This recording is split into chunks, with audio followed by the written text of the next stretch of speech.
One day, Miyamoto was sitting in his garden and saw some ants carrying stuff and thought, wow, I should lie to the media and say this is what inspired Pikmin. Hello, I'm TheAwesomeGN, and today we're going to be reviewing Pikmin, a game which needs no introduction.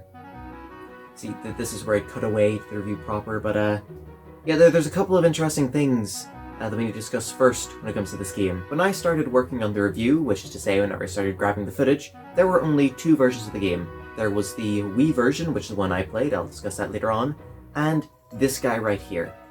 Since then, a third one has released. This being the Nintendo Switch version, or, as I like to call it, the version with the worst logo. Seriously, Nintendo, I get changing the logo for Bloom, but why gotta go back and mess with the other ones, man? Anyway, I will be mostly focusing on the Wii version of this game, with occasional references to the differences seen in the Gamecube version.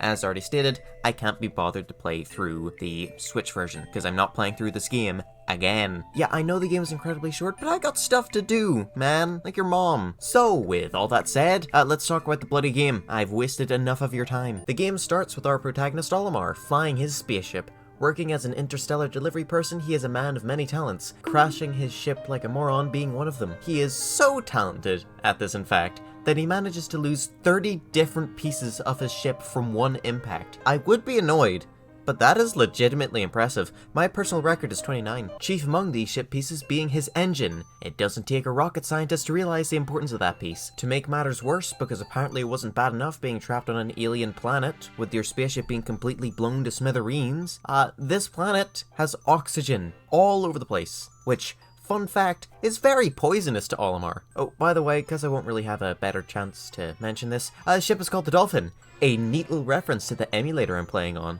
Just kidding, I'm playing on my entirely legitimate GameCube version of the game. Don't pay attention to the fact that the game is clearly the Wii version. And it's totally this one. Totally. Anyway, Onion. Well, at least you can die well fed, Olimar. Never mind, it's and from this, a seed is released. Said seed hastily grows into a full-on plant of sorts, which we can then pluck, giving birth to a man. He looks just as confused as we do. To Olimar, this little dude resembles a carrot. Sure. So he decides to name the fella after his favourite brand of them. Hold on. Who in their right mind has a favourite brand of carrots? Like soda or chocolate, sure, but carrots? Like, does Olimar go to fancy restaurants with his wife and look at the menu and go, "Excuse me, what brand of carrots are these?" Well, anyway, the first Pikmin has been born. Fantastic. This area serves as our tutorial, teaching us all the things you can do with Pikmin. Swarm them, chuck them, make them carry stuff, you name it. These little guys are quite the useful tool. It shows us how we receive new Pikmin as well, this being from bringing stuff to the Onion. For now, we are only bringing pellets, as currently no enemies can be found here. Yes, I said currently. We'll be coming back here. After getting at least 10 of them, we are now shown how some tasks will require high amounts of Pikmin to achieve, because 10 is a very big number. This is further shown by Olimar's beloved engine close nearby, requiring 20 Pikmin to carry it back. While past me scrounges up the needed pellets, I might as well bring up an interesting quirk of them. As you can see, despite the pellet clearly being labelled 1 or 5, an additional Pikmin seems to be received. This is because when you match the right color pellet to the right onion, you get an additional seed. Later on, when there's more than one color, this is going to make a little bit more sense. What matters more though is the fact that Olimar has just retrieved his engine. Christ, what a lucky find. It's this thing that allows him not only to make it to the next area, but also to fly a ship off the ground at night, a decision Olimar makes at random, strangely. I get it is because he fears nocturnal creatures or whatever, but I feel like with his ship in such a sorry state, maybe he should have just stayed there until things got dicey? I don't know, man. Anyway, that's day one! Being just a tutorial day, it certainly does the job.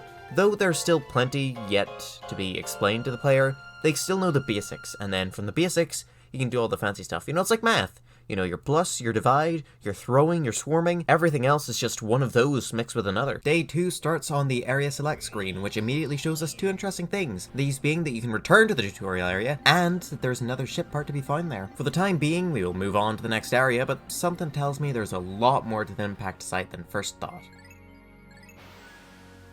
On to the Forest of Hope! Being the first proper area of the game, this place works almost as an extension of the tutorial, introducing us to more elements of the game, but doing so in a gradual way. As you can see, the landing site area is closed off from the rest of the level, which allows players to feel safe in this space. Which is a very important thing, considering the fact that this is our first area with enemies. But who cares about those things? We've got grass to pick. When Pikmin pick grass, or break rocks, or hit weird flying chaps, there is a chance for nectar to be dropped. This delectable substance instantly flowers the Pikmin. This makes them move a lot faster and reduces the amount of times they trip, meaning that they now no longer lag so far behind Olimar, which is pretty nifty. Sadly, it does not affect their attack speed or strength, which is something we desperately need right now, as the first true enemy of the game needs to be destroyed. A wall. I have nothing of note to say about these types of walls in the game, sadly. You swarm your guys on them and wait. It's best to try multitask while dealing with one of these, but you can also just send your entire army of Pikmin at it, and usually they'll destroy the thing fast enough. Alright, the wall is finally down. Now we can go out and fight. Our first enemy is the Dwarf Bulborb, a formidable foe.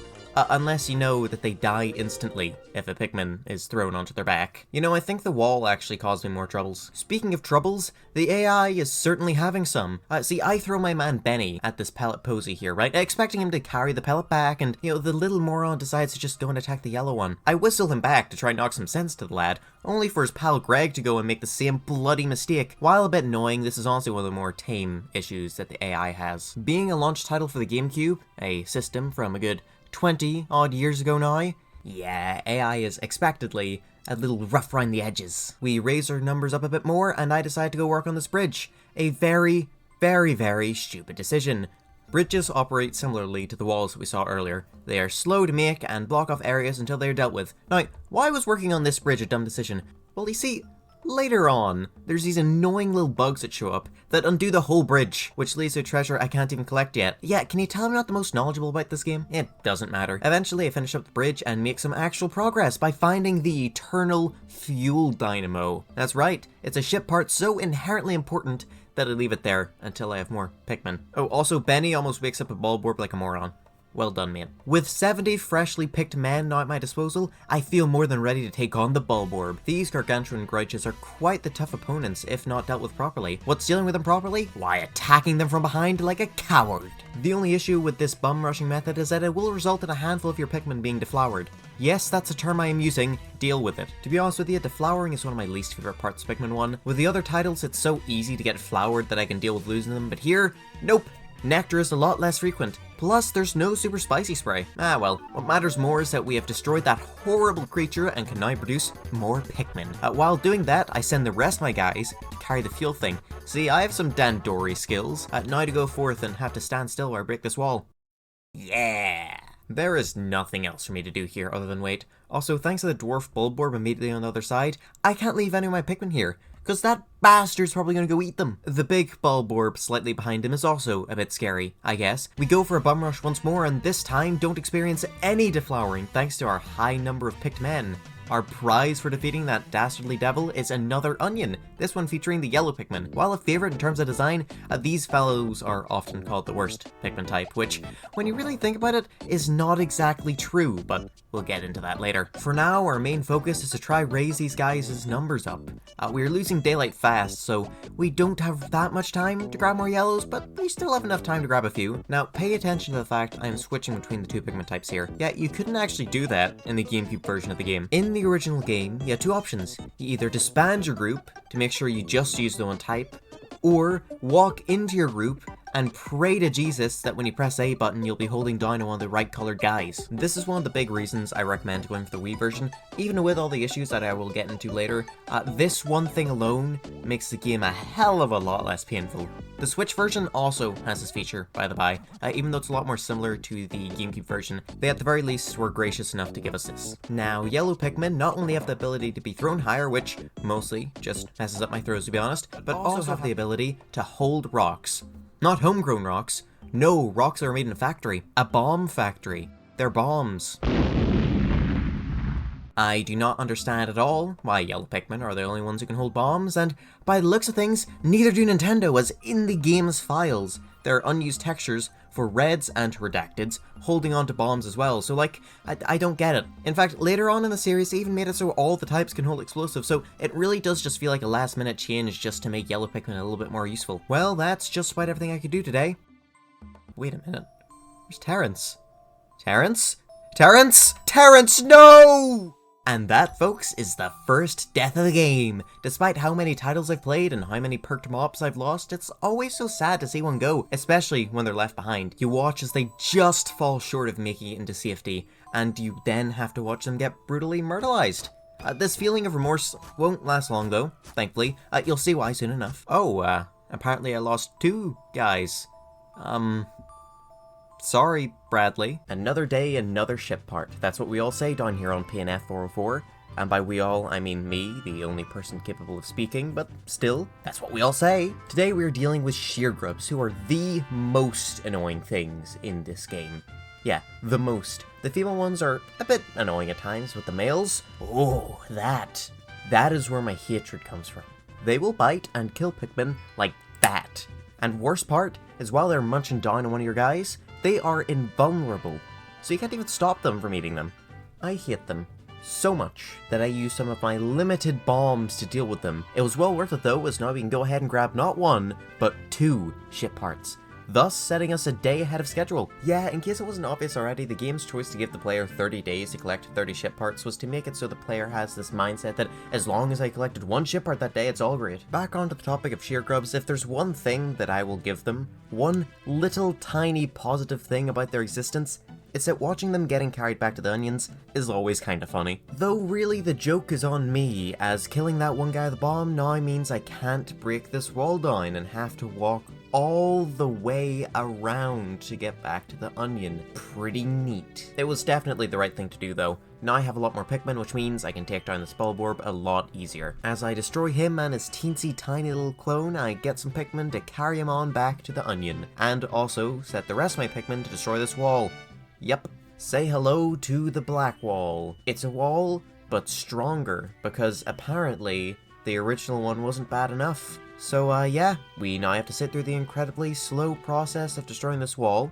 A process so incredibly tedious, so incredibly time-consuming, that by the time we are done, it is already time for sleepy Betty buys. But even with that, I would say that today is a complete success. We got double the ship parts and 0 times the deaths. Welcome to day 4. Another day, another 4.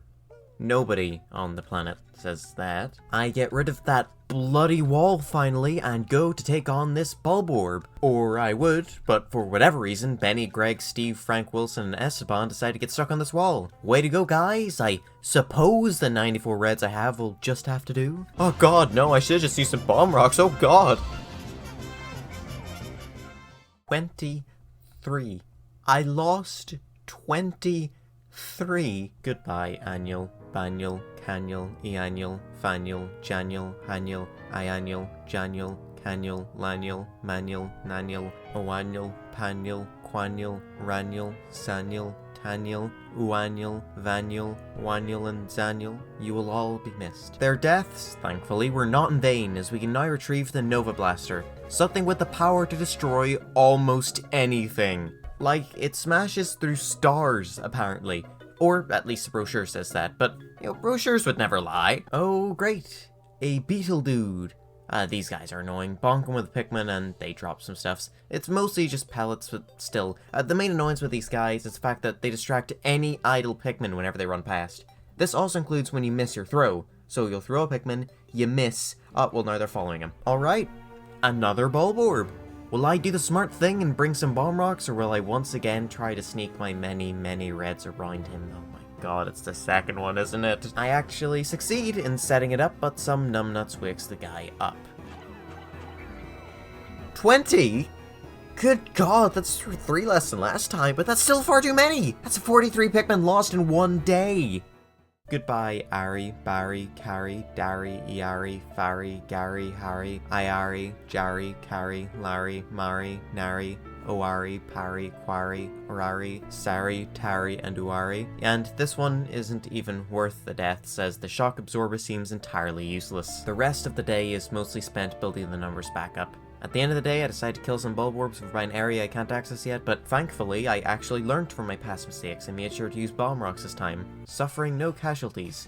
From the big one. Yeah, I lose Thumper to the little guy in the back. Today was a day of heavy loss. While yes, I did manage to acquire 2 ship parts, it came with a cost of 44 Pikmin. While I could always revert time and give this day another whack, I'm purposefully leaving the day like this. Part of the Pikmin experience is sucking bad. Day 5 and I'm feeling alive, not only thanks to my pulse, but also because we finally get to move on to a new area. A dank, smelly cave named after a belly button. Fantastic.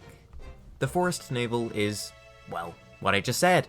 The dank nature of it is something important to note here, as there's a lot more water in this area than in the previous one. Man, if only there's like a Pikmin type that could traverse water or something. I both do and don't like this area. It pulls off this dreary atmosphere thanks to both the look and the music really well, but being entirely honest, I'm not a fan. It does what it's trying to do really well, but I don't like what it's trying to do. The enjoyment I get from this area isn't helped at all by the fact this place has so many stone walls. Both the grey kind, which we dealt with earlier, and the black kind, which, as one may expect from the black thorn wall, is stronger than the grey stone wall, which means that you need way more bombs to destroy it, and Jesus Christ, is it a nightmare. Like, seriously, the first few days of this place are just gonna be the worst thing ever, especially considering all the bridges dotted about the place they need to build. To make matters worse, this is the buggiest area in the game, and it's where you're most likely to come across the squashing glitch. This is a glitch found in both the original version of the game and the Wii version, and maybe the Switch version, I don't know. I didn't bother playing it, because, like, I had just done a playthrough of one. I'm not doing another one, despite how much I enjoy the game. This is a glitch where, for whatever reason, when a Pikmin is walking underneath, or even sometimes above a bridge, they just floop, just descend through the floor. They're just dead now. This also is a problem that can occur whenever you're dealing with enemy corpses, where they'll fall over on top of your Pikmin, and once again, shove through the floor, never to be seen again. See, this is why I stopped feeling bad about Pikmin deaths after a while, because, like, as sad as it is to lose them, you know, whenever they're just being eviscerated from the game, I'm not exactly gonna cry. You know, I'm sorry, Carl. I just don't care. Now, whenever somebody gets squashed to death, oh God, oh Jesus Christ, not great, but we'll get there as... We have a new enemy to discuss, the Fiery Blowhog, an annoying little bugger who, as the name implies, is fiery. Thankfully, our squad is 100% fireproof. Wait, Olimar's here. Well, that's still 100% if you round it up, so 100% fireproof. Yeah, red Pikmin, as well as dealing the most damage, are resistant to fire. Though it rarely comes up, it truly cements these guys as some pretty neat companions. Back onto the topic of the Blowhogs, these guys are terrible when it comes to deflowering. He flings the Pikmin and attaches them way on their holes, most of the time putting them in rather dangerous scenarios such as drowning or being squished. After dealing with those guys, I decide to swarm a pack of sheer grubs, which is a terrible idea. As you should be well aware, I lose 4 of my Pikmin to this. Sorry Mike, Jeremy, Svensson, Marcus, and now this fiendish foe. By far one of the most hated enemies in the franchise. This is the Wowie Hop. I prefer their old name too, but we wouldn't want anyone getting angry now, would we? Plus, it's their name in Pikmin 4 everywhere, so yeah, it's their new name. Wowie Hops are horrible creatures that will squish your Pikmin. It does not matter how careful you are with your throws, this disgusting delinquent will kill some.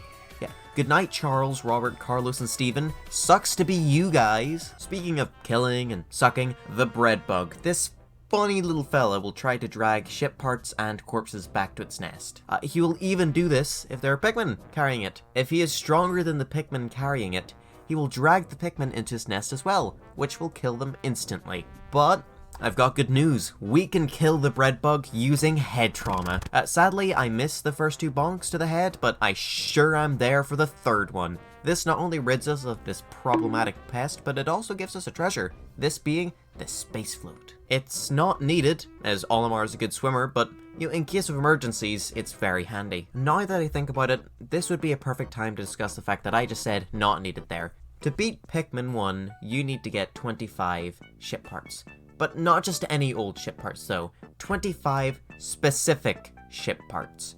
There are 5 in the game that are not a requirement, 2 of which we already have, this being the Nova Blaster and the Space Float. I do understand the specific ship parts thing somewhat, as like you can't exactly fly without having the thing that stops cosmic radiation from seeping into your ship, but like there are a number of things here that really aren't necessary. Anyway, at the end of the day, I decided to go on a solo expedition as Olimar, finding the very last Onion in the game, which also holds the very last Pikmin type, this being the blue Pikmin. As can be seen, they are able to be in water. Though I only managed to grow 7 of these Pikmin, trust me, their numbers will balloon up soon enough. I'd say that was a decent enough day. Not only did we manage to get a new Pikmin type, which will be quite useful in future, we also managed to accidentally, admittedly, get another ship part. Yeah, no, can't really complain.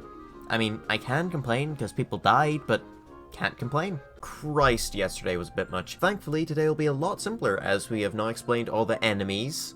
of the location and the various gimmicks we will have to endure. I start the day by grabbing 75 reds and 25 yellows. I'm on the hunt for bomb rocks. These walls are really annoying me, and I want them gone. Being honest with you, I probably should have spent more time yesterday dealing with these things, as I would have more work done on them, but oh well. I go down the bridge stair things, and oh, would you look at that, 3 Pikmin lost to the bridge glitch.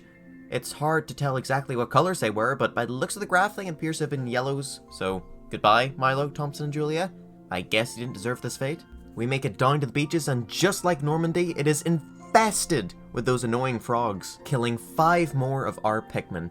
Today is not off to a good start. Rest in peace, Marl, Lucas, Argyle, Samuel, and Garrett. But don't worry, the day only gets better from here, as I lose 9 Pikmin to the squashing glitch.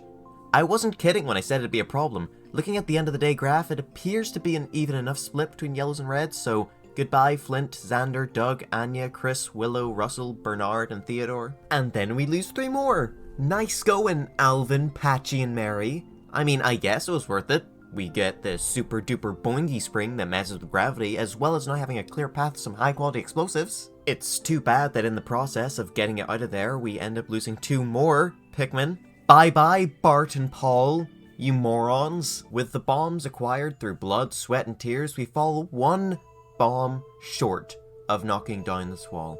God, today sucks. We come across some of those floaty dudes with the nectar, but this fella decides to hog all of one of them. I think that's enough buggery for today. I'm gonna spend the rest of it creating blues. And create blues I did. I'm a very good jazz musician, don't you know? I raised the supply from 7 to 30, with all of them being flowered. We may have lost 22 Pikmin, but we sprouted 23, so it's still a net gain. Yet, is that the way we should be looking at it, as a series of numbers? These were living beings, creatures of Miyamoto's creation. Shouldn't their loss be seen as more than a statistic? No, I suppose it shouldn't, seeing as said losses were from clipping into the floor. Day 7. Who's Ray? I don't know, but what I do know is that today is going to be the day I get rid of that bloody wall. Look, I don't want to take any chance with this, alright? I take a group of 10 down to the bomb stash. On the journey down, I find a few sprites along the way. Now, I know what you may be thinking. Sprites? What? What do you mean? Well, folks, a feature exclusive to Pikmin 1 is that in spots where many Pikmin were killed, new Pikmin will sprite. While a cool feature that ties into the whole themes of the game, I can definitely see why this was dropped later, as it means that until you grab these guys, you can't get a full party of Pikmin. Thankfully, that's not really an issue for the time being, as all the sprites were on our way to our location. So, with 12 bombs at the ready, as well as Benny and Cassandra here for support, I'll definitely find a way to clear some paths. And clear paths I do, starting off with that blasted, ho-ho, get it? Grey one, then following up with the black one nearby, which I then give up on in favor of this other grey one. Look man, the black walls take up like 500 bombs, alright? With that taken care of, I go back up. Damn it, Abigail. I go back up to the landing site to grab my army of blues and set out for the vast ocean. There be treasures in them waters after all. Or, at least there would be if it was Pikmin 2 we're talking about. No, we're talking about Pikmin 1, so the best we really get is a ship part. But to actually get to said ship part, we have a number of Wowie hops to dispose of. 2. The number is 2. Thanks to the blue Pikmin's lower attack compared to reds, this takes forever, leading to me becoming a bit too messy with my throws and losing a few blues. 5 to be exact. Godspeed, Michael, Aiden, Bob, Jacob, and Wade. Thankfully, the many pellets we get, plus that loathsome Lote's corpse, should help build our numbers back up. But first, Wowie Hop 2. This time, I managed to lose 8 of them. 8! God, I suck. I'm so sorry, Max, Vanessa, Otto, Martin, Danny, Egg, William, Billiam, and Cilliam. With only 19 blues remaining, it is going to be a bit harder to carry everything back to base, but we desperately have to do that. We do not have nearly enough blues currently to carry the ship part back, which was the whole reason we did this, by the way. I raised the numbers up a fair amount using both our spoils from the shore and some pellet posies around the landing site. With a whopping 36 blues, 6 higher than where we started, we should hopefully have enough to, nope, 4 short. Well, back to carrying stuff. It takes a while, but eventually I have 60 blues. But at this point it's almost sundown, and while I could carry the ship part out of the water, I'm gonna be honest with you, I can't be arsed, so I just flower some of my Pikmin. Ah well.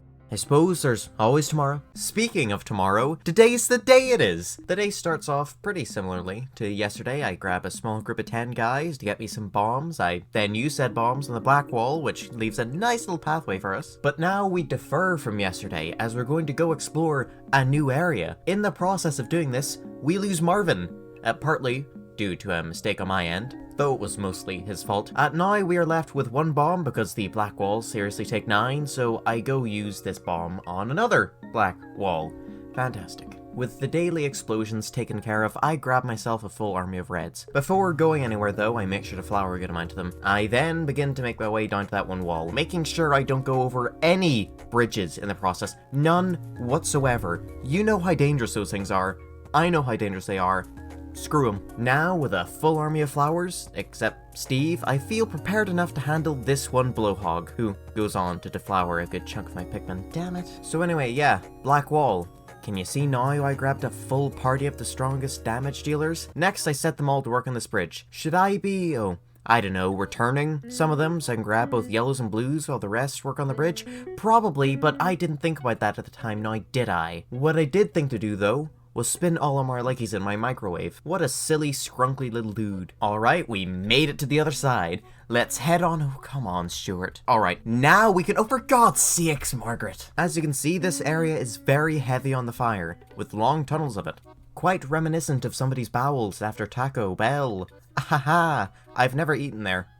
I have no clue if it's as bad as they say, but I'm just gonna assume. To get the 2 ship parts here, the best thing to do is to carry them back with the reds and keep the other colors with you. This doesn't mean it's all happy fun times for reds, however. Nope, the water pools here can be very dangerous. Thankfully, my 13 years of working as a lifeguard have taught me well, and nobody manages to drown. Thank Christ. The only Pikmin I could do mouth-to-mouth with is the blue Pikmin, and I don't think they're gonna be drowning. The near-death experience of those many Pikmin really scared me, so I'm gonna take a break from that area and take on the first boss of the game! You know him. You love him, unless you dislike the squash glitch. It's the Puffstool. This malign malcontent aimlessly wanders around his arena. His bulbous head is impenetrable, so the only way to fight them is to go for the stem.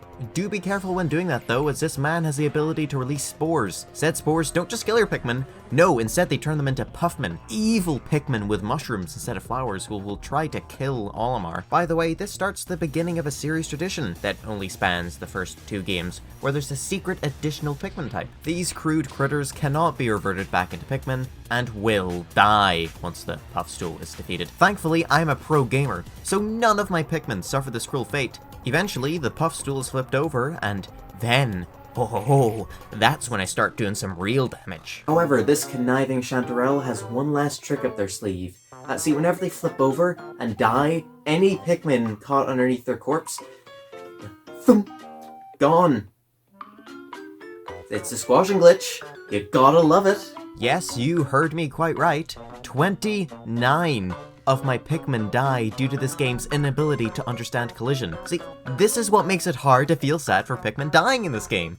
How in God's name was I supposed to know that this malarkey would happen? So, yeah.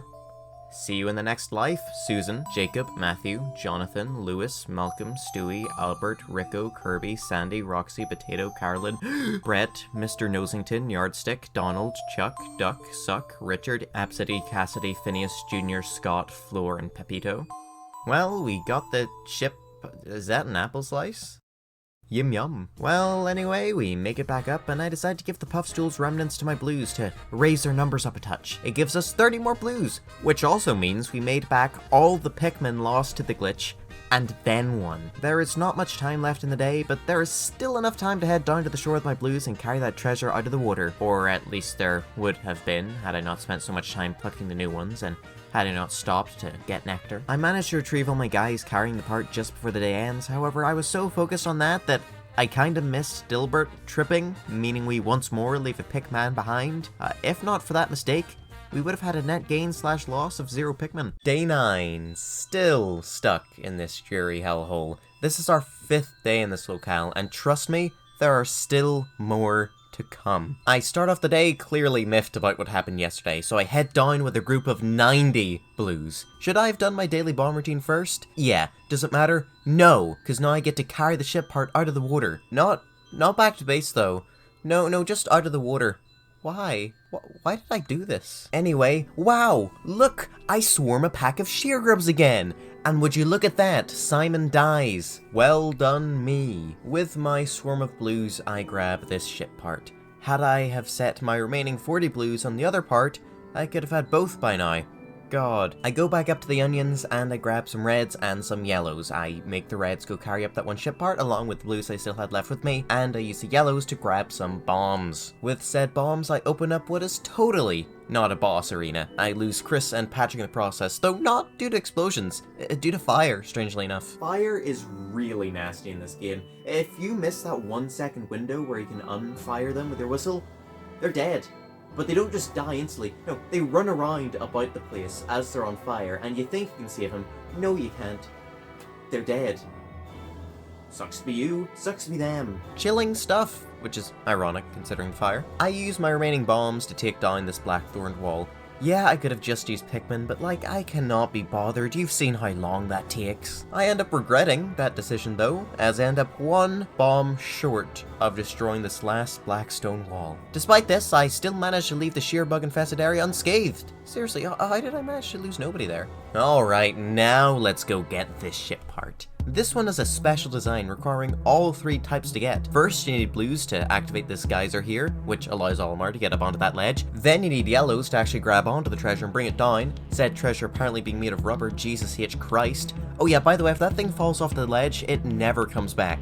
You need to rewind time for it. Anyway, yeah, they need reds to carry it through the corridor fire. I would try go for that other part, but there is just not enough time left in the day. In fact, there's barely even enough time left in the day to grab this one back. This seemingly useless ship part is one of the 25 required to beat the game, by the way. Look, as sad as it would be to lose a gift from your daughter, I am sure she would understand, seeing as you almost died. Olimar shouldn't feel so bad about losing it that he can literally not fly his ship. Oh, the day's over? Thank Christ.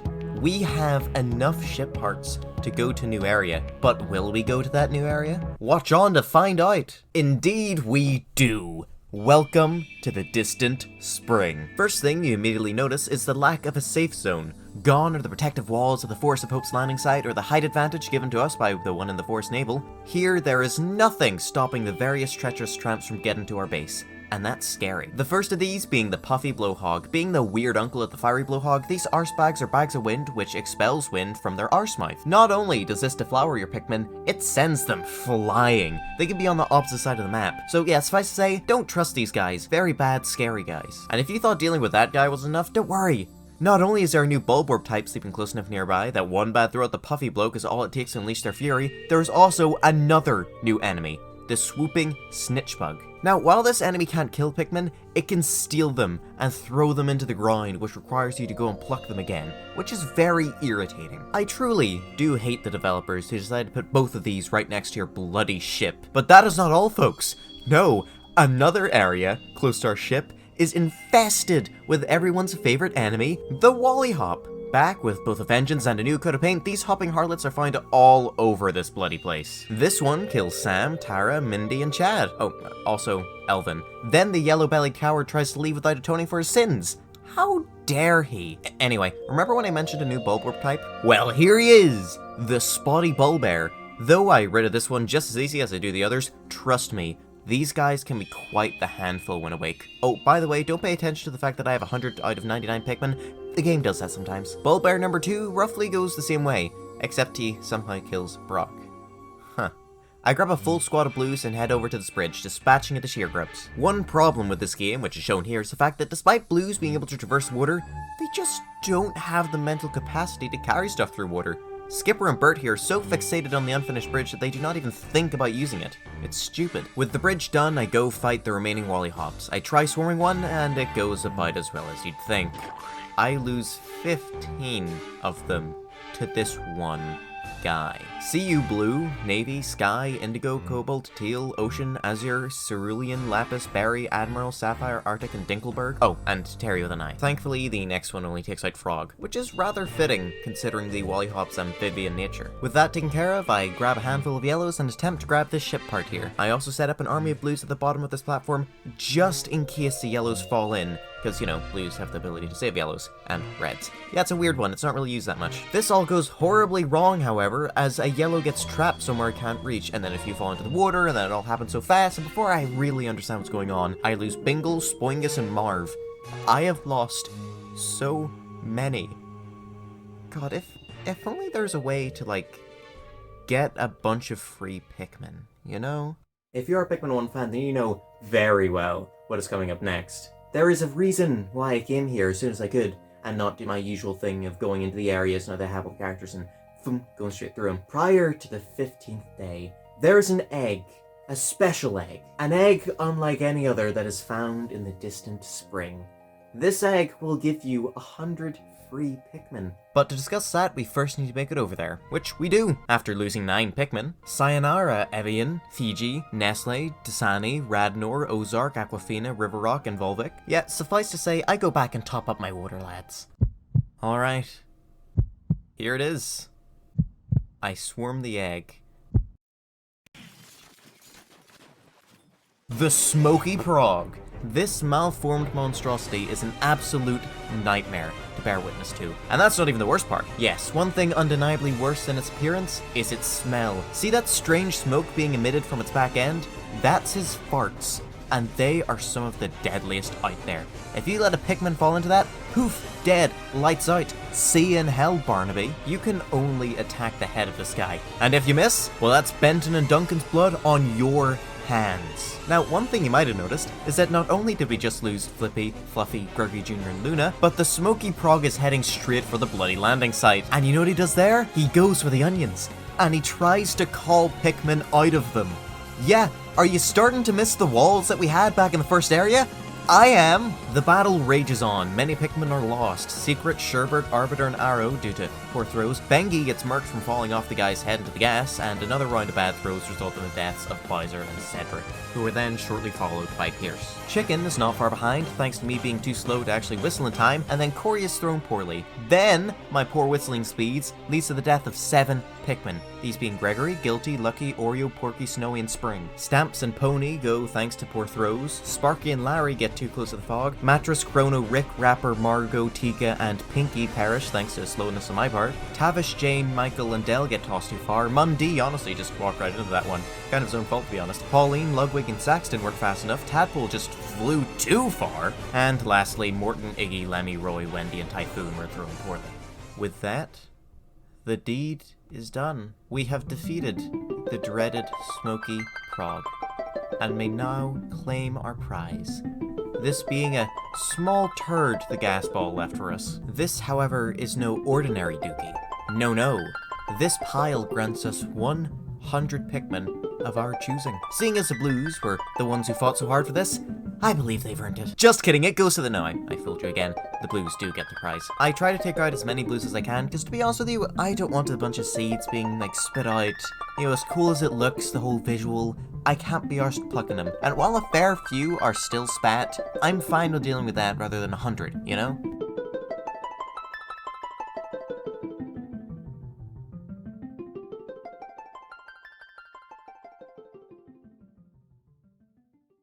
Oh, you thought the bloodshed was over? Nope! I go over to this puffy blowhog and fight some water dumples! These critters are like sheargrubs, but they can traverse both land and sea, and do not have that whole insta-kill a Pikmin if it lands on them thing.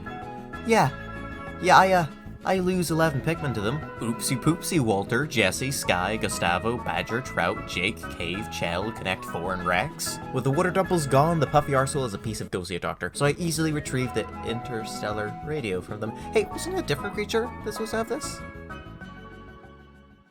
Nah, must be my imagination. I take some yellows out to a known bomb stash and go to town on a local wall. While I do not have enough to tear it down, I certainly have made it easier for future me to do so. And with that, the dreaded day 11 is complete. Many were lost in the battle against the Smoky Prog, but in the end, it was worth it. Thanks to our efforts, the blue population has increased incomprehensibly. And by that I mean 30. Yeah, 70 Pikmin were lost today. Good lord. After a day like that, I feel like we need a bit of a break from the distant spring, so how's about we go back to that first area and mop up the remaining ship part, huh? Going back to the impact site reveals a number of things have changed, from various large pellets appearing to another bloody boss showing up. Yeah, that's right, you thought this day would be a simple day of cultivating Pikmin? Nope. Moron, this day is mega complex. I grab my ferocious army of reds only to discover that they won't go up this bloody slope. So I have to awkwardly disband and grab the numerous chaps that fall down. Alright, now onto the Mamuda. Being the properly formed version of the Smoky Prog, this gentle giant is the complete opposite of his brother. He cannot kill Pikmin. He merely puts them back into the ground from whence they came. Suffice to say, it's not hard to kill this man, so I do, with pleasure, might I add. And then I repluck all the Pikmin that were shoved into the ground. Now, with that out of the way, I can grab some yellows. I get 22 of them. Why not just 20? Funny. Once more, the stupid slope causes some problems, but eventually I get up just fine and begin the demolition, leading us to a small pool featuring a new enemy. The Pearly Clam Clamp, that is his actual name, is the generic clam enemy. Move away when the mouth is closing, go in and open, that sort of thing. I killed this first one with explosives, but the rest here are in water, so I decide to use my remaining bombs on this wall. I get my yellows to carry the Mamuda back and grab blue Pikmin. Mostly just so I don't have to pluck the yellow Pikmin whenever the Mamuda's corpse is dragged into the onion, but also blue Pikmin good to use here. After one quick trip up the ledge, we have returned with enough blues to massacre all of the pearled clammers. Hooray. It takes me a moment to learn just how much time I have to throw my blues, but with extreme caution, I manage to kill the one holding the ship part with no deaths. I take down the wall that leads back to base and begin to carry this big 20 pellet as well as the ship piece. While waiting, I also activate the secret geyser here, which allows Olimar to get up on that stump and collect even more pellets. From here, the rest of the day is just me farming Pikmin, so how's about we have a bit of a chat, huh? The days are just so filled with stuff like fighting the bug man and other things, so I haven't really gotten the chance to discuss the 3 Pikmin types, so for this first little break that we've gotten, let's talk about reds. In Pikmin 1, the red Pikmin serve as your go-to group, and for a very good reason, as they show up super early and, you know, you're always likely to have a decent number of them. They're plentiful numbers, plus the fact that they do a little bit more damage. It's only a 0.5 increase over blues and yellows, but still, it's a wee bit more damage, is why you'll often see people going to bosses with these guys. It's why I often see me going to bosses with these guys. As of late, opinions of these guys have kind of shifted when it comes to this game, because yeah, they aren't really needed for many ship parts, but they're still the best type to use for any scenario where you don't need a specific Pikmin type. Oh, my meatloaf is done, and just in time too. Looks like the day is over. Unsurprisingly, nobody died. Alright, good break, lads. Let's head back to the distant spring. I grab 100, wait, never mind. I grab 97 reds and set forth to do some killing. No, wait, no, I changed my mind and I have 5 yellows with me, too. Right, after a quick stop for the nectar, I grab me some bombs, which, believe me, come in very handy. Not just in destroying this wall, but never mind, I guess we don't have enough to destroy the wall. Guess we will cross that one bridge and fight the bull bear? After crossing that bridge when we come to it, we fight the bull bear and only lose 2 Pikmin. Mind you, Deeds and Scarf died to the squashing glitch, weirdly enough, but still, only 2. Not bad, especially comparing it to the day before yesterday. Their deaths will not be in vain, as we can now safely carry back the massage machine, one of the 5 unneeded parts. Great. Well, I suppose that's not all. We also get access to a bunch of bombs. With these high-quality explosives, I can wreak havoc on the nearby bullbears. But this comes at the cost of Nectar, the brave soul, sacrificing himself to help get this done. Godspeed. The puffy blowhog does complicate things a little bit, but nothing too bad comes out of it. We do sadly lose Muns to the bullbear curse, ooh, though, so that kinda sucks. Eventually, after one more death from another incredibly brave soul, this one's name being Antacid, we have cleared out— oh goddammit, there's another one. And to make matters worse, the curse claims 11 victims. 11! This is madness! No. Rest easy now, Crimson, Scarlet, Vermilion, Maroon, Burgundy, Carmine, Cardinal, Coquelicot, Auburn, Venetian, and Candy. Alright, getting sick of this now. Let's take out the last of these chaps. We start with a strong throw from Cassandra, then we back away a bit and leave January to go in for the second throw. Or not. Jesus H. Christ, January. Yeah, we ice this fool. And just to make sure no more unjust deaths happen, I use a bomb for the finishing blow. Oh god. Oh, he has a slither of health left. But quick, kill him, kill him. Okay, he's dead. practical. With my remaining 2 bombs, I weaken this wall a little. A very little. Not at all average amount. Today was mostly just tidying around the area and opening up various paths to the ship parts, but hey, we still got a ship part in the end, and killed the whole family. So, can you really say we did bad? I mean, we sprouted a lot of men as well, so no. Well done, you're halfway-ish through the video. I hope you're enjoying it. It gets a lot better from here, like a lot better. Like, you think you've seen something in the past? No, this is a whole nother level for me, at least. Don't you dare go near that subscribe button, okay? Later, that's the stuff you see that proves how I can do good. Disties for C. Yeah. Remember that one ship part I epically failed to get? Let's get him. Armed with the knowledge that you don't need yellows, this is a very easy grab. Seriously, you can just throw blues up here and bam, that's you sorted. The repair type bolt repairs the ship. Very cool. Probably quite necessary as well. With that sorted out, I grab 60 million blues and flower some of them up. With my gang behind me, I make way to a danger zone, which is of course home to everyone's favorite enemy, the Wowie Hop. I'm getting a lot better with these guys, only losing waves, shakes, and flips. We aren't out of danger just yet though. It'd be a pretty lame danger zone if we were. Some sheer grubs decide to do the unthinkable and murk Pepper in time. How rude. With their sacrifice, we can build a bridge that surprisingly doesn't squish anyone. Pretty neat, and we get to grab our second ship part of the day. Then, with the power of yellows and explosives, I knock down another wall which hides a truly ugly sight behind it. And no, it's not your mother. Or maybe it is. I don't know, maybe there's a bunch of Wowie Hops watching my channel. Either way, I kill him, and I only lose one Pikmin. Rest in peace, Madeline. Just as I began to think that I was getting better at dealing with these guys and that, who knows, might be able to fight one without losing any Pikmin, I then lose 4. Technically 5, actually, because one of them gets left behind.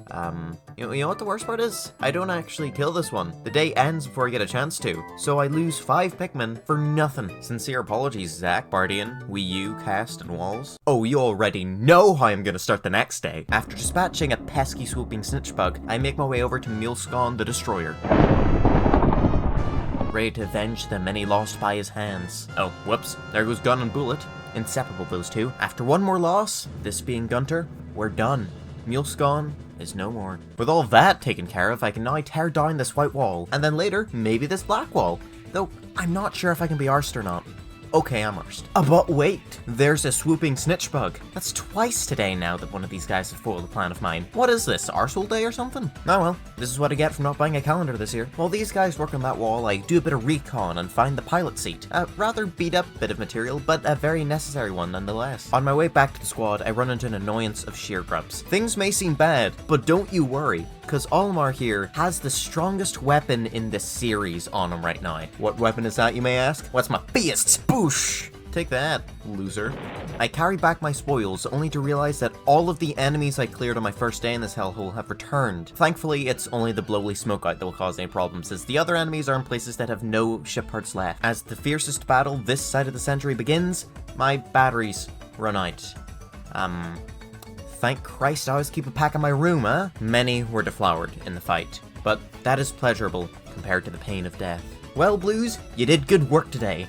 How's about you guys scoot along home now while I try grab our 4th unnecessary ship part? Using ingenious gamer skills, I throw my yellows up to the end of the pathway instead of trying to herd them there. While most stupidly fall off this, it's still a system that works and is pretty easy, all things considered. Definitely easier than trying to make them traverse this. The only thing of note here is that if you really want this method to work, you need to make sure that right as the yellows grab onto the ship piece, you whistle them away. Alright, just make sure of that. It may seem counterintuitive, but if you don't do this, your balls explode.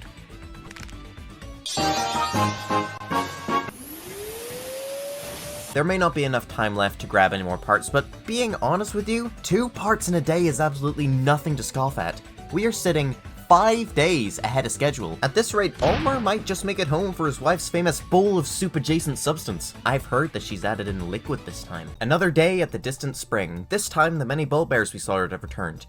Kind of. In the places where they once stood, or rather, slept, you can find congregations of dwarf bulbears. While deadlier than dwarf bulborbs, these guys are still simple enough to deal with, when by themselves. In groups though, they are quite the hassle, hence why we lose Grog. The main trick with these guys is just be fast. Overwhelming them is the way to go. With the path now cleared, I can take a full army of blues down to the opposite shore. It's like the shore we landed on, but at the opposite side. We encounter another Puffy Blowhog, getting real sick of these guys, as well as a small group of those water dimple boyos. I initially throw Bert, Skipper, and Boberto, and while said throws were initially a miss, it ended up working as a perfect distraction for the water dimples. I swarmed them with my army and managed to lose nobody. With the pool cleared, I'm free to grab the number 2 Ionium jet, whatever that is. You know, lmao always has so much to say about these different ship parts. I think he's just making it up. I don't think that's a number 2 Ionium jet. I think that's just like the Strongler. On my way up to destroy this wall, I come across a pack of sheer grubs. And you already know I'm gonna swarm them. Well,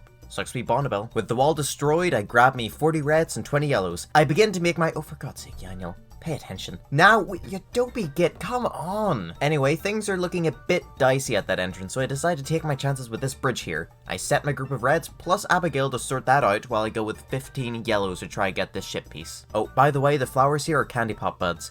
They change Pikmin from their current type to the type the color of the flower is. So, if you throw a red one into a blue thing, ta-da, he's blue now. We won't be seeing that for a moment though, as I am one bloody Pikmin short. God damn it, I knew I should have left Abigail back there. After a quick grab of them, now I can show you how these things work. They convert 10 Pikmin at a time. Annoyingly though, this deflowers Pikmin. Speaking of annoying, I chuck Abigail back in by accident, meaning I have to repluck 10 of them. Hooray! Okay, technically I didn't need to repluck 10 of them, but I would have had to wait like 30 billion years, because that's how long it takes for these things to spin back out, so yeah, no, replucking 10 of them is a bit better, but it still sucks. This distraction sadly means that I do not have nearly enough time to bring the ship part back. However, I did manage to get it out of the water, so I'm happy enough. Speaking of happy enough, I only lost 2 Pikmin today, so, yeah, that's pretty good. Today's a day! I get 100 reds and flower as many of them as I can before I venture into the arena of the Armored Cannon Beetle. A strange boss who sucks and blows. He sucks air through a head hole, then blows out rocks through a mouth hole. Though he looks scary, he's a very, very easy boss. Just make sure you throw a Pikmin into that hole of his and bam, safe. This opens up his back, which we can then attack. Surprisingly, him closing his back back up doesn't kill Pikmin, despite the fact that this is Pikmin 1 and everything kills Pikmin in this game. Seriously, it just seems so out of place. Closing over, you know, the Pikmin would be trapped under or crushed or something, but no, it's fine. They die, we get another ship part, and wow, would you look at that, folks? That is every single one of them in this area. Yeah, we have no reason to ever return here. Instead of ending the day early like a loser nerd, I spend the rest of it farming Pikmin. Then I end the day like a loser nerd. Despite fighting a boss, that is a day with 0 Pikmin lost. Yet, 2 ship parts gained. Not bad.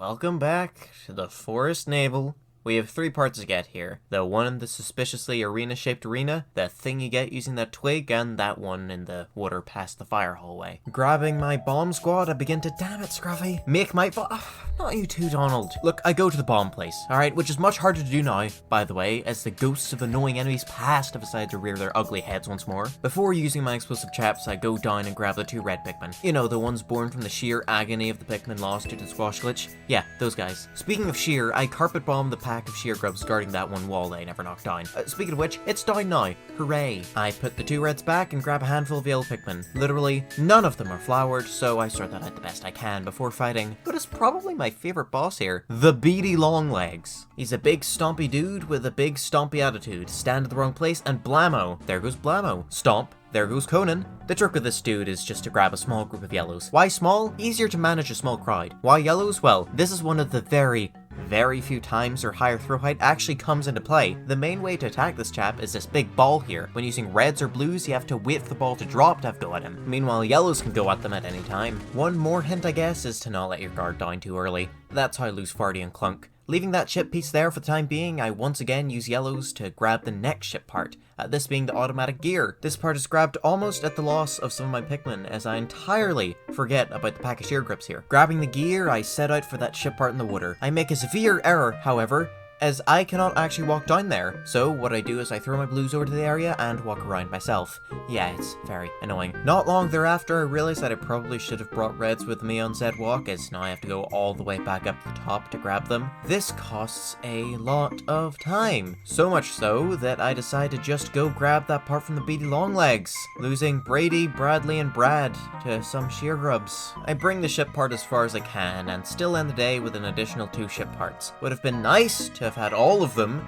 but considering the whole being stupid and return of enemy thing, it's pretty understandable why I couldn't. That one day of being at the Force Naval sure has me beat. How about we return to the impact site? Why? You might be asking. There's no ship parts left! you may in fact be saying. And yes, while that may be true, there's a new boss. See that Mamuda guy we fought? Yeah, he only shows up on certain days. Specifically, even days. On odd-numbered days, though. This chap here shows up. Say hello to the Goo. This strange blob is made out of some sort of liquid and is comprised of two components. The Boinger, which boings Pikmin, and the Brain, which is what you want to attack. He is a very easy and simple boss. However, he does a fair bit more deflowering than I'd like. Anyway, he's dead now. Yeah, that's the only reason I returned here. Still got plenty of time left in the day. Let's talk about yellow Pikmin. The yellow Pikmin, who are often called the most useless type in the game, have had it very hard, and honestly that is such a shame. Yellow Pikmin are very obviously the least thought out Pikmin type of the three, and a big reason for that is because of the lack of electrical hazards in this game. Yellows are only really needed for a handful of ship parts and have no use otherwise, or at least they would have been, if not for the fact that Nintendo made the bombs exclusive to them. This small change makes yellows just as useful as red Pikmin, if not more so. Firstly, let's look at just how many ship parts yellow Pikmin are actually needed for. When taking into account their increased throw height and their ability to bomb things, yellow Pikmin are required for 11 of the ship parts in this game. Over 1/3. And that is not even taking into account the fact that the destruction of walls greatly helps speed up the collection process. Then you have the combat use. As demonstrated earlier, bomb rocks are mighty handy for dealing with particularly grisly foes. All in all, while yes, them being the only ones who can hold bombs does not quite make any sense, it does not mean they should be so easily called the worst type. Especially when you consider that blue Pikmin exist. Blue Pikmin are the only type able to traverse water, and while this seems very cool, there are two issues here. One, water gameplay is identical to land gameplay, and two, that is literally all they do. Unless you're going to be doing some water exploring, there is literally zero reason to take these guys to anything ever. They have no combat use whatsoever. Oh, but they can take shortcuts through water. No, they can't. As shown earlier in this game, the AI sucks. So 90% of the time, blue Pikmin will use the same path as the other types. As much as I love these funky little fellas, I'm sorry to say that they're just the worst type in the game. With no combat use and bugger all other types of uses, they are just needed for like the 2 or 3 ship parts in the water. That's it. Alright, there we go. That's the 3 main types talked about. Shroomin don't count, and neither does the grey Pikmin and Icon, so yeah, let's get the heck out of here. As the ship leaves the area, we spot a bulb orb? God, not even here safe at night. Today we sprouted 170 Pikmin, bringing our total Pikmin sprouted to over 1,000. This is the last time we are coming here, so suffice to say, I think we ended things on a high note. And here we are, back to the bloody forest navel. Yeah. Hedge dies due to some shear grubs. Salmon is found where we lost a few Pikmin to the beady longlegs. Cool. Then I go and start clearing out the area of enemies. This is because there is so much time today. I might as well use it to raise my numbers up a lot. Guess what? Everybody's favorite chap, the Wowie Hop, is back, killing Froom and Homeslice. I almost die as I was not paying attention to the literal fire being blown at me, but that's okay. Oh, by the way, when you die in the game, I'm pretty sure all Pikmin in the field explode or something. I don't know. I'm too good at the video game to die, so I never actually got footage of that happening. Some may call it lazy that I didn't show this. I would call it, listen man, I just didn't, why? A big reason why I never ended up dying in this game is because you can just stand in front of the ship and get healed entirely. It's delightful, it's magical even. Oh, would you hear that? It's the horns, you know what that means? Another Wowie Hop, and you know what that means. Bye bye Bill, Wesley, and Stained. Alright, now we will go grab the one ship part. All enemies are dead, so it should be smooth sailing. It should be smooth. Oh, would you look at that? Oh, I didn't know where Pikmin died. Oh. Yeah, Frank dies off screen here, and I have absolutely no way to know what killed him. More than likely, it was one of the shear grubs from the pack near the cog thing. You know, I should have dealt with them. In fact, I've got bugger all else to do right now. Let's go get a revenge. I race down to where they are, and while I do lose Charlo, it was worth it getting my revenge. I mean, yeah, now there's 2 bloods in my hands, but you know what they say? 2 in the hand is worth 1 in the bush. The day ends shortly after. I almost leave Gugus in the ground here, as well as leave 9 other lads back there, but thankfully I managed to grab everybody in time. With out of the way, let us return to the Forest of Hope. 100 reds. Well, as close to 100 as I can get. There be sprites. There also be a swooping snitch bug and a pack of sheer grubs undoing my bridge. Damn it, I wasted so much time on that. Also said sheer grubs undo Gugus, but I'm more so focusing on the whole undoing my bridge thing. Really annoys me, you know, really ticks me off. Going over to this area, sorry.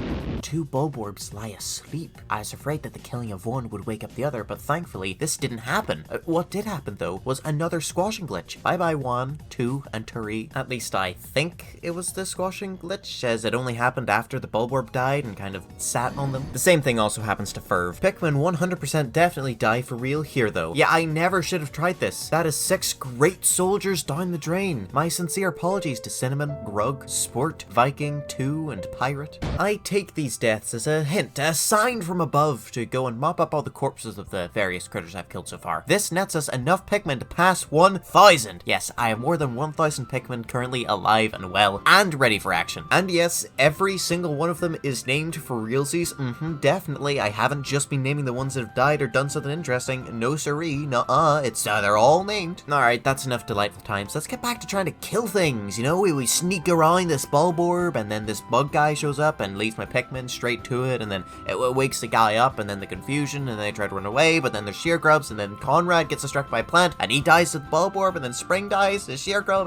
There's so much happens so fast, man. And to top it all off, while I'm trying to deal with 2 dwarf bulborbs, a blasted sheer grub sneaks up from the side and demolishes Anton. Yeah, thanks for that. Today is just not my day, huh? I grabbed some blues to grab this treasure here. However, because Nintendo were lazy arsewipes, they didn't program blues to be able to just carry it through the water, so we have to make this bridge instead. Honestly though, I just cannot be bothered. So instead, I take the blues to go push this box out of the way, and then, because there's not really enough time for anything else, go and have a delightful little nap and have some toast, and nope, I lied. I grab a full army of blues, flower them up, and then take down a wall. But not just that. No, I keep going. I take down another wall. Just kidding, I weakened it. I didn't actually take it down. It was a black wall, and my army was blue, so it didn't really destroy it in time, but it did enough damage. You know, it'll make it easier for me tomorrow. Speaking of that time, who's ready for the only repeat boss of the game? Kind of. You'll see later. Yes, our pal Mr. Armored Cannon Beetle is back, and as easy as ever. It's a bit scary here, destroying the wall, as he might shoot through, but thankfully he doesn't do that, so he's not scary at all. So not scary, in fact, that I managed to even one-cycle the guy. Go me. This allows us to safely grab the radiation canopy. No tumors for Olimar. Wowie. What a great way to start the day, huh? Don't worry, things are soon going to get much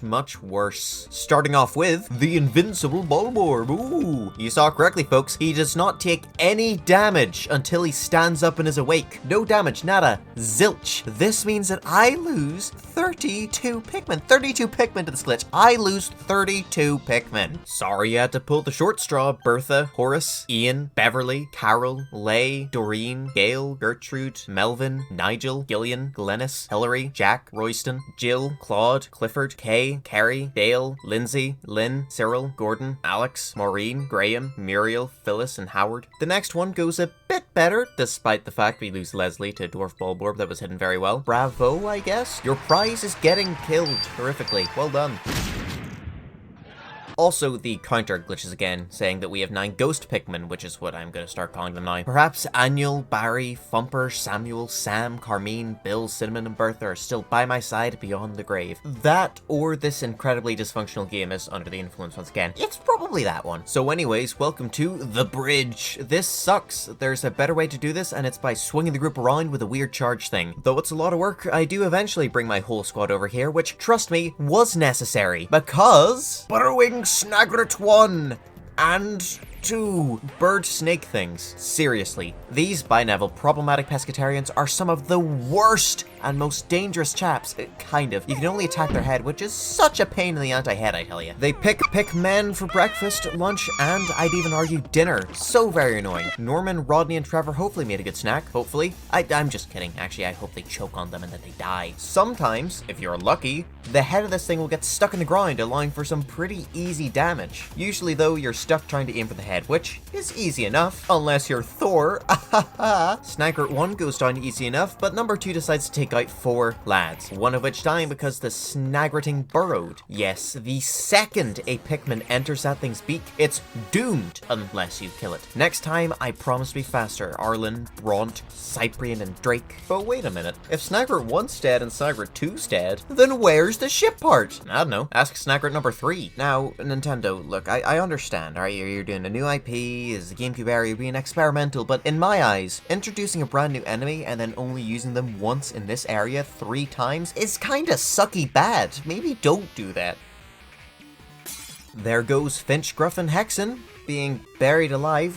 Wow, that is not a fun way to die. Other than that, fine enough fight. Now, I know what you may be thinking. Why did you bother with those other 2 Snaggarts, moron? You could have just walked on past. Well, my good friends, I could not. As you can see, the Pikmin ever so stupidly do not use the obvious path of the ship. They instead carry their goodies back where the 2 Snaggarts once were. I get it, gameplay-wise, this makes more sense, it's more challenging, but for the love of Christ, can you at least design the environment to be more consistent with it? Why not place an actual wall there instead of just an invisible one that's only in the Pikmin's minds? Well, there we go. We now have the Geiger counter, which is always making a noise apparently, so never mind, Olimar, you might want to go see a doctor or 12. Before the man starts sprouting additional body parts, I begin working on the bridge, but I already know that there is no chance of me getting the treasure back in time. No matter what, we have one more day here. I get a negligible amount of progress done before heading on home. Well, before heading up into space, which is basically home, seeing as everyone lives on Earth, which is in space. Hey, look up, look in the stars, it's Olimar's family, they're in the entry. How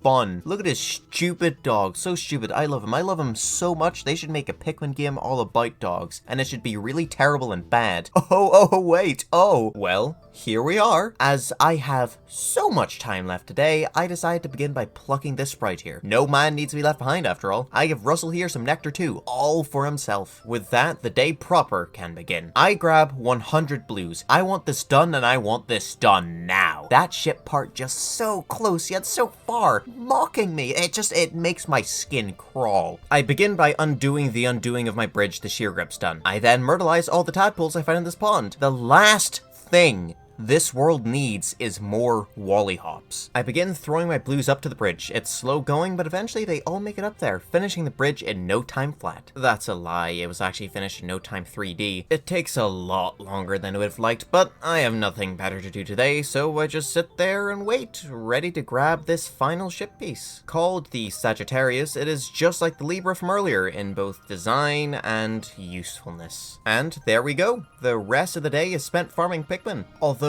I do end up losing 1 to this Bulborb here. What a hero 1 was. Remember the time they threw that bomb? Wow, I will miss him every day. Very much not an eventful day, so I guess we'll talk about the soundtrack of the game. It's alright, pretty good even. I like him, yum great. The Forest of Hope is the standout winner here. I mean, you think Pikmin music, that's the man you think of immediately. Sure, stuff like the Forest Navel is... well, okay, I really don't like it because it adds to the whole reason why I feel like that area is just slow and just, gross. It's like a desert level, but, you know, it's certainly a song. This in Springs, I like. It's rather interesting, but again, not something that I exactly listen to outside of the game. Far better than what Pikmin 4 ended up doing. My focus on farming yellow Pikmin was mostly down to the fact that while they have died the least, they've also been grown the least. So come on, we gotta up those numbers. We're gonna need them in Pikmin 2 and no other titles. After making many more of those guys, I decide it's time to let good old Olimar here prove just how strong he is. How? Why, by letting him beat the ever-loving snot out of a Bulborb, of course. Is it slow? Yes. Does Olimar win?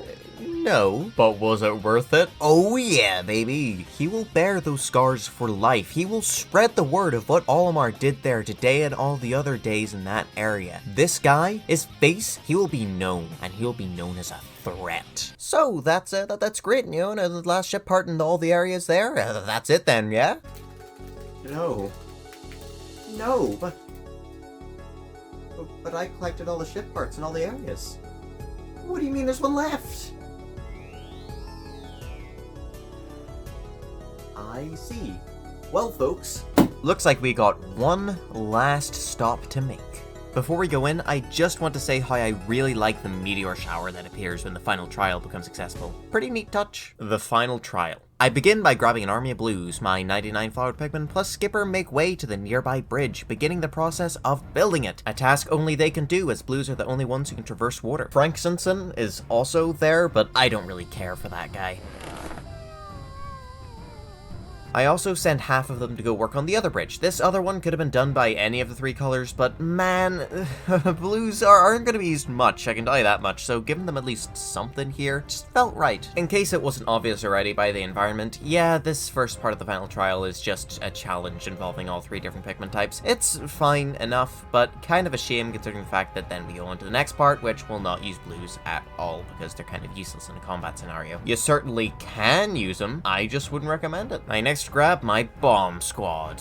Well, 6 of them. Cassandra, Yaniel, Donald, and Salmon need to rest before the big battle after all. With the yellows and their explosives, I blow up this stone wall. Yes, that is the entirety of the part they play in this opening bit. Look, they're using the battle mix up for it. At the end of this long pathway is one final blockade, a 10 Pikmin box. It's funny, really. A box like this was the first ever blockade we teamed up with the Pikmin to overcome, and now it's the last. To get to this thing, we must take 10 red Pikmin across the most fiery of all hallways. See the last one? Yeah, that's like water cupboard compared to this. Theoretically, it's possible to do this without reds, but good god, do I not wish that on anyone. This puzzle is weird and uses the swarm thing and disbanding and all sorts. Honestly, it's more so testing the knowledge of the player than it does the red Pikmin's abilities. Also, because I won't get a chance to talk about it anywhere else, the music here is weird, man. Like, you think Final Trial, you think it's something serious,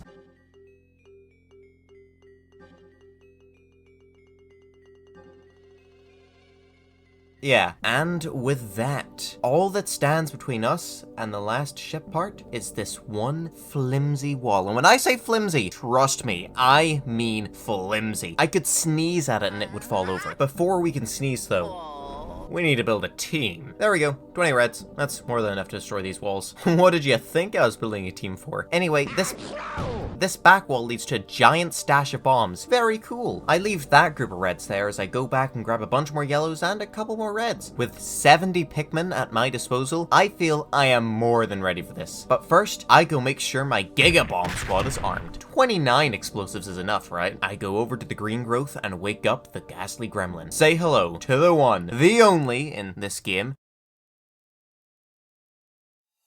the Emperor Bulblax!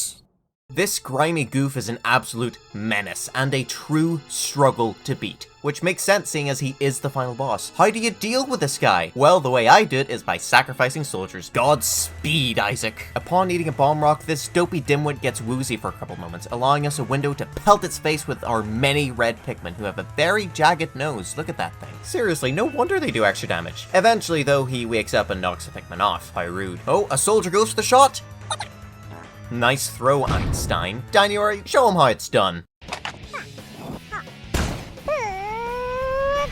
There we go! Though being eaten while holding an explosive is an effective method to stun the loathsome lout, nothing beats a clean shot to the tongue, apparently. Yeah, the guy gets stunned longer from well-aimed shots, so you know what that means. Another round of face pummeling. I set up Noel for a throw, and the dopey cow just stands there like a deer in headlights. Nonetheless, he is a hero, as his albeit accidental sacrifice is what allows us to take this man's health down to below half. Well below half, might I add. Christ, I was just gonna show this boss off today. Am I actually gonna beat this guy? Speaking of him, where'd you go? Oh, right above me. Yes, great. Well, Keelan, Lowe, Muse, and Newton, try remember the whole law of up and down or whatever next time. Next up, Othello goes in for the sacrifice. He didn't even try the throw. Rest in brilliance, my good man. Another face attack. Faden, again, sacrifice. May you make it to Valhalla or whatever. Come on, we are so close. If I just do enough damage here, no more of our men need to be sacrificed. Oh god, he's shoved. Oh, no.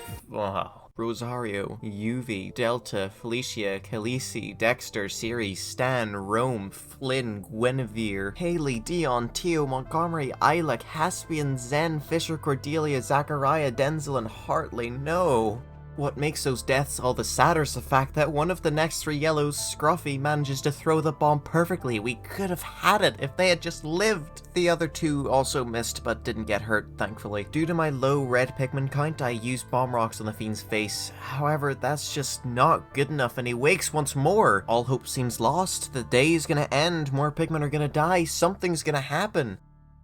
But then this brilliant soldier clutches the last shot, landing us the final blow against this bastard, defeating him just in the nick of time. The last leg of our journey, the final trial, has been beaten.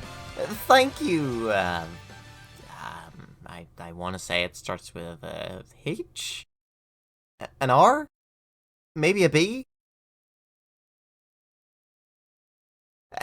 Well, anyway, with the beast destroyed, we can carry back the treasure. Or at least we could, if not for the fact that we have only 10 seconds left of the day. Yeah, I'm gonna have to drag this out more, ain't I? 31 deaths. Still somehow less than the invincible Bulborb. Seriously, how is the final boss less deadly than a glitch? So here we are, folks. The final curtain call. Day 25. One ship part remaining. I grab 30 Pikmin of each type. Everyone gets a hand in carrying this thing. While they do so, let's talk closing thoughts. Well, sort of closing thoughts. We'll be dipping in and out of this branch of the conversation. Pikmin 1 is an absolutely fantastic game marred by frequent glitches and constant AI problems, but honestly, that's part of the charm. This game excels at the lonely feeling it's going for, and does an even better job at selling the idea that this army is just a bunch of dumb idiots who, while strong, lack much critical thinking. Out of all the Gamecube games, I felt it was the one most deserving of a full-on remake, which is why it was a little disheartening to learn that Nintendo has instead gone down the road of an enhanced port that sure fixes a few bugs, but still doesn't really overhaul the game that much. Oh,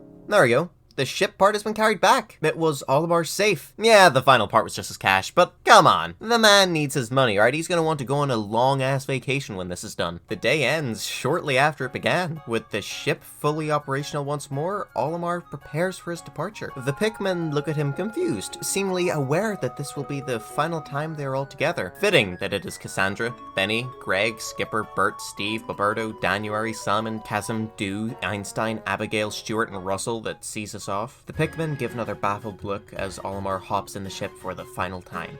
This time, however, the Pikmin do not follow him. No, instead of fleeing at night, they go and jump in nearby Bulborb. Yes, thanks to Olimar's actions, the ever so delicate ecosystem of PNF-404, which isn't the name yet, but has been eternally altered, probably for the worse. Pikmin are now the new head of the food chain, and the ramifications are immense. Good job, Olimar. At least you made it home. As we exit the atmosphere, we see waves of onions following us from behind, almost as if they are wishing us a goodbye. But these aren't ordinary onions, no. These house Pikmin types we are yet to meet. There's pink and black for winged and rock Pikmin, a purple for, well, purple, and even light blue and lime green for the two new types from 4. There's even orange for orange Pikmin.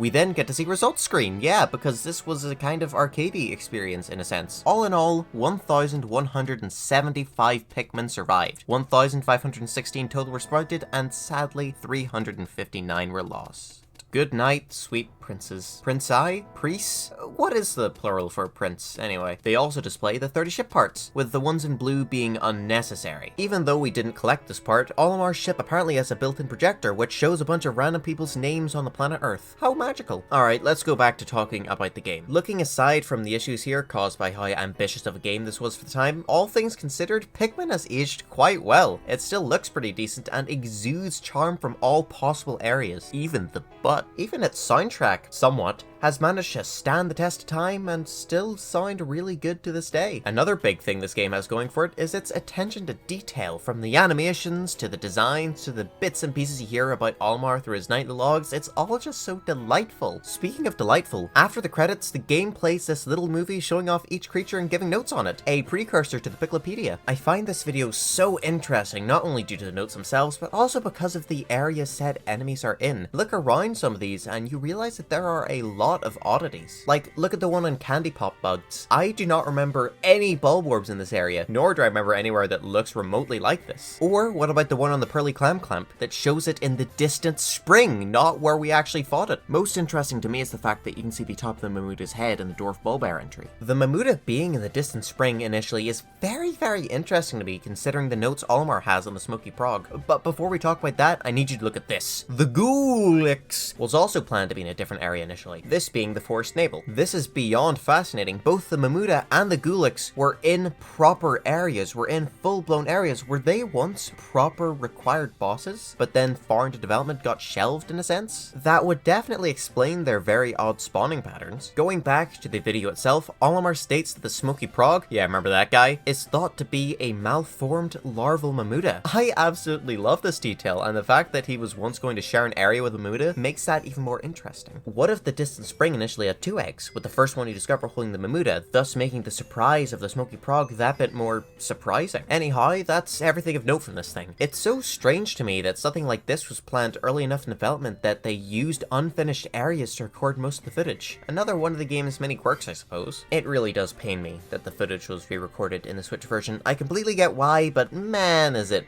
boring. The end. Oh, wait, no, never mind. The happy end. Yeah, fantastic. The game has 2 more endings, one for just grabbing all the essential ship parts and another one for failing miserably. You know, the bad ending, Pikmin 1's bad ending. An ending so epic sauce we all wished for it to continue. And that was Pikmin. Miyamoto believed it would become the next big thing, and while he was sadly wrong about that, I can completely see where he's coming from. Pikmin is such an odd and flawed game, but there's some really strong core gameplay in there. Given the right budget and time to develop, I feel like we could have a real masterpiece on our hands here. Should you play it yourself? Well, speaking from a proper fan of the series, I would definitely recommend it, obviously. If you're one of the newer fans who just came along from, say, 3 or 4, I definitely say go ahead and pick it up. And if you're somebody who watched this much of a video on the first game, for God's sakes, man, what are you doing? Just go play the game. It's right there. I mean, for God's sakes. You know, the one that's on the Switch right there? It's bundled in with 2. It's 2 games. And that second one is pretty decent as well. And that's 2 pretty good games. It's not even for full 50, it's for 40. Maybe it is for full 50. I've entirely forgotten, I got it day 1. But, I mean, game, good. Go buy. However, if you are able to, I'd actually recommend playing the Wii version of the games over the Switch version. I recently did a playthrough of Pikmin 2 on the Switch version, and the controls just weren't nearly as good as when I did a playthrough on the Wii. While it's still a great game, the both of them of course, I definitely would say that, yeah, if you'd like nice controls, then definitely go for the Wii Control Play versions of the titles. Before we end things, I feel there's something rather important we need to do. Okay, this is on.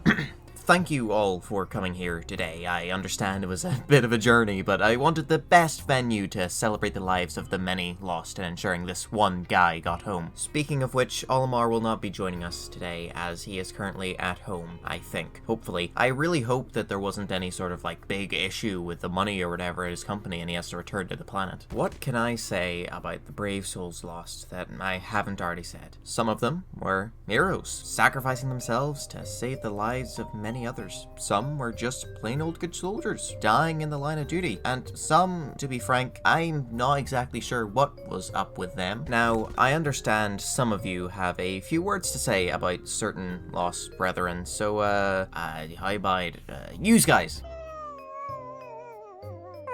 Yeah.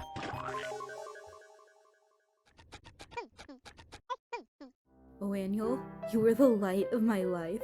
I'll never forget the moment you told me, it's Oh Annual time, and then proceeded to Oh Annual all over the place. You died a hero. Maybe not everyone's hero, but my hero. Thank you for everything, Oh Annual.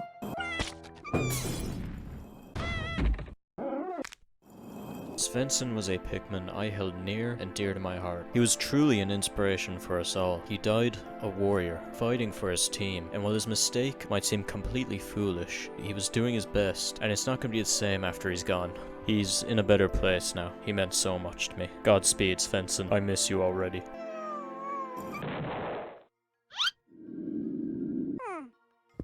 Samuel was a great Pikmin. I served with him during the Great Bulborb War of 37. I remember when the Bulborb attacked and took out most of our men. Samuel had a terrified look on his face, but I knew that he wanted to be a hero. So I picked him up and I threw him at the Bulborb. And you know what? He got eaten instantly, but that doesn't make him any less a hero.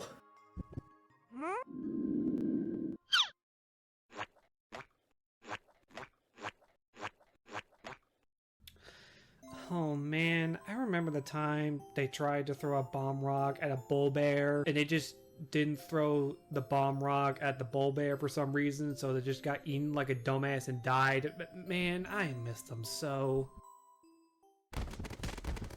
Thank you all for those words. I wouldn't exactly say kind ones. That's about it tonight, folks. You don't have to go home, but I'd highly recommend doing so because it's almost nighttime and yeah, scratch that. It is nighttime. We're boned.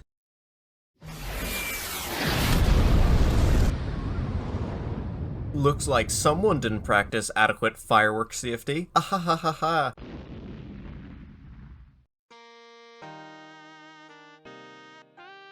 It's finally over. Jesus Christ. I am so overjoyed to finally be at this point. I mean, I've still got more to do when I'm actually recording this audio, but I've specifically left it such that I don't actually speak and do this whole bit until I've at least glued all of the bits together, which I now have. The video just needs to render. I need to throw in also the credits, but yeah, that's me so close to finishing. Good gravy. The audio for this bit won't be edited because I just have so much to do. Like, okay, let me explain something to you, right? I stayed up till about 9 AM last night just working on this damn thing. It is currently the 31st of December. Yes, New Year's Eve. That's how much I was cutting it down to the wire. I just kept on working, man. I haven't played Anton Blast in so many days. Now, some fun facts for you. I'm not lying when I say that I've worked on this video for almost 2 years now. Back on the 7th of January 2023, I recorded the first bit of gameplay for this game, and then on the 11th of January, I finished doing so and started writing a script. But then things kept coming up. As you can see if you go back through my channel's history, I kept on releasing videos, you know, there's some Nintendo newses, then there was the big final trailer discussion breakdown thing, a Nintendo Direct, will it happen in June, who knows, and then it did, and of course, most important of all, the Super Mario Bros. Movie released. The Pikmin project expectedly got shelved on numerous occasions, not just for the Super Mario Bros. Movie trailer's final discussion guide, because that was a really big video, but also for the Mario Bros. Movie video. See, I had to go through surgery in 2023, so all my time is being pushed into trying to get that video done on time. That video ended up longer than this one, yet a lot worse. Point is, eventually I decided, okay, let's get back into this whole video making thing. You know, I've made some small stuff in the meantime, some Nintendo newses, 3DS games went on Switch, what Mario and Luigi games could show up, you know, all that kind of stuff. But I wanted more. I wanted to start writing a new script, and hey, that's what I started to do. I did have about a third of it wrote, but I just wasn't happy with it. I wasn't vibing with it anymore, you know, I changed in my sufferings and whatnot. I was a different man. So, while working on bigger videos still, in the meantime, anytime I could, you know, squeeze in something or I was too tired to actually edit, I would start writing the script. So this is why you also got to see massive videos such as the brief history of Mario RPG show up. Not too long after that, I then finished writing the script and could thus start recording. So, on roughly the 12th of November 2023, I started making this damned video proper. This means that I have spent over a year editing this video, over a year working on it, truly working on it. Crazy to think about. So, yeah, you know, the rest is kind of history. I made some other videos, the 2023 Games Ranked one that didn't do well. I brought back Nintendo news a couple times. I did a freaking epic April Fools about this video with a crappier thumbnail that replicated the older styles. Then a Mario RPG survey showed up and oh, there could be a new Mario and Luigi, and then there was a new Mario and Luigi's. Then that kind of ate up a good chunk of my life, not only because I was replaying the games, also because I was kind of drawing every single day, which when mixed with having a job, kind of a nightmare to work on anything. Plus, of course, just trying to get that Big Brothership video out before the game released, which was another really taxing thing, and then people cared about that one, which was awesome sauce, and then Nintendo's alarm clock, and then there's predicting the reveal of Switch 2, which I also thought I had a strict deadline on, and then I didn't, and that video also didn't do all too well. Then there was that other Brothership video, and also there was the whole thing with Gary's mod, where it just had all its Nintendo stuff removed, and that kind of bummed me out, which slowed down video production, but at the end, I did it. I finished it. Here we are, you're watching the video. As you can see, due to how long I spent on it and the fact I kept on working on other projects, I just kept getting incrementally better. Like, there's a section of the video before, I'd say, like, your proper big Mario movie one, and then there's another section of the video before the, like, big ol' fancy 2023 games ranked and brief history of Mario RPGs, and then after that is, like, the, I don't know, Brothership review kind of thing, I guess? It's hard to say, but point is, I've just kept on expanding what I know, doing better, getting better at this kind of thing, and here I am at the end of the road with a video that I think is the best thing I've made yet. If you feel inclined to agree, then hey, do that whole liking thing and subscribing. Sure, I haven't made anything as good as this yet, but hey, I plan to. I'm gonna make more like this. So yeah, do so. The big video on ranking, like, all the games I played this year, that's gonna not happen this year, expectedly. I'm gonna take a wee bit of time off, do some revision. I am in university as well, which rather slowed things down. So, yeah, but within January, all going well, I'll have that out as well. New Year's resolutions, I just want to have, like, 2 big videos done next year. 2 proper, ooh, look at these guys types of ones. Maybe more, we'll see. I have a laptop that can actually withstand editing and opening Gary's mod now, so I might just be able to edit on the go. Again, we will see. Alright, I'm gonna go bounce so I can actually finish editing this thing, and then I can go play Anton Blast, and also celebrate the new year. Bye bye.